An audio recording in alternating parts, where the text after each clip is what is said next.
खबर पाली जिले से है, जहां पाली जिला मुख्यालय में कांग्रेस भवन में आयोजित प्रेस वार्ता के दौरान कांग्रेस नेताओं ने केंद्र और राज्य सरकार पर जमकर निशाना साधा। जिला कांग्रेस अध्यक्ष शिशुपाल सिंह ने भाजपा पर सत्ता के अहंकार में होने और उसका आरोप लगाए। कई मुद्दों को लेकर सरकार की कार्यशैली पर सवाल भी उठाए गए हैं। मदन जी राठौड़ साहब की भाषा, उनकी भाषा बेलगाम हो गई है। ये बहुत दुर्भाग्य और अफसोस की बात है। मैं बहुत पुरजोर शब्दों में मैं खंडन करता हूं। उन्होंने जिस तरीके से कल उन्होंने मीडिया को और अपने उद्बोधन में एक कार्यक्रम में मदन राठौड़ जी ने कहा कि जो प्रधानमंत्री पद की जो कुर्सी है उस पर बंदर के हाथ में कोई उस तरह किसी के हाथ में आ गया तो वो देश का सत्यानाश कर देगा। मैं समझ रहा हूं क्या ये इन्होंने डबल इंजन की सरकार के लिए क्या, क्योंकि हालात तो वही हो रहे हैं जैसे बंदर के हाथ में उस तरह वही राजस्थान की सरकार के हालात है। शिक्षा ले लो, चिकित्सा ले लो, सड़क ले लो, रोजगार ले लो, जन समस्याएं ले लो, पानी ले लो, बिजली ले, कौन से ऐसे हालात है जिसके ऊपर ये सरकार एक सरकार के मौलिक कर्तव्य जो होता है उसके ऊपर वो खरी उतर रही है। जहां तक स्वायत्त शासित संस्थाओं का सवाल है या पंचायत राज का सवाल है, अरे जो लोकतंत्र के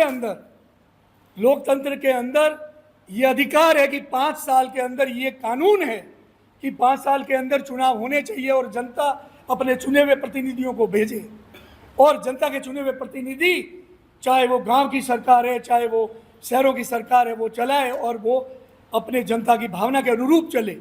लेकिन ये दुर्भाग्य है क्यों कि इस पर्ची सरकार को, ये नकारा निकम्मी और नगवारा सरकार को ये पता है कि आज की तारीख में जनता तरीमाम है और चुनाव में जाने की इनकी औकात नहीं है चुनाव में जाने की, क्योंकि इनकी जितनी भी रिपोर्ट्स हैं इनको आ रही है, चाहे वो इंटेलिजेंस के माध्यम से CID जो भी। कि हमारे जिलाधीश के कॉल पर आप सभी आए और आप सबने जिस दिन हम सब लोगों ने सर्किट हाउस के बाहर धरना प्रदर्शन दिया, वो जो आज उस दिन हमने आवाज़ उठाई, हम लोग के साथ जो दुर्व्यवहार हुआ वो सब आपने मीडिया के अंदर बहुत ही अच्छे से जो आप लोग को दिखाना चाहिए वो सब आपने दिखाया। उसके लिए आप सबका तहे दिल से धन्यवाद।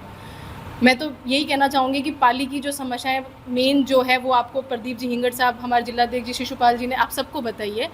मैं तो बीजेपी के मंत्रियों से ये पूछना चाहूँगी कि वो महिलाओं को किस तरीके से वो पूछ रहे हैं, किस तरीके से बात कर रहे हैं। आप सभी ने देखा कि मंत्री साहब पूछ रहे हैं कि प्रेग्नेंट लेडी कैसे आई थी।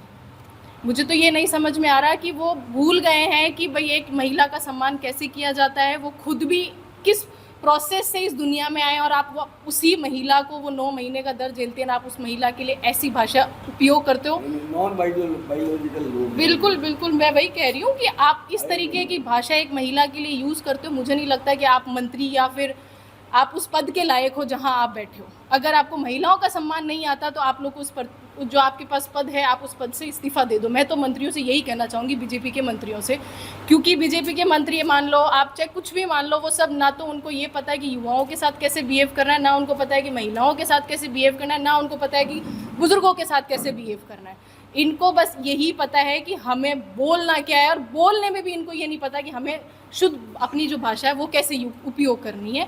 वो मतलब मैं तो क्या कह रही हूँ, प्रथम आपका मीडिया वाले हैं, आपको ही वो इस तरीके से बात कर रहे हैं, आप लोगों को ही इस तरीके से जवाब दे रहे हैं, तो फिर आम जनता को तो वो कहाँ रखते होंगे ये आप खुद भी समझ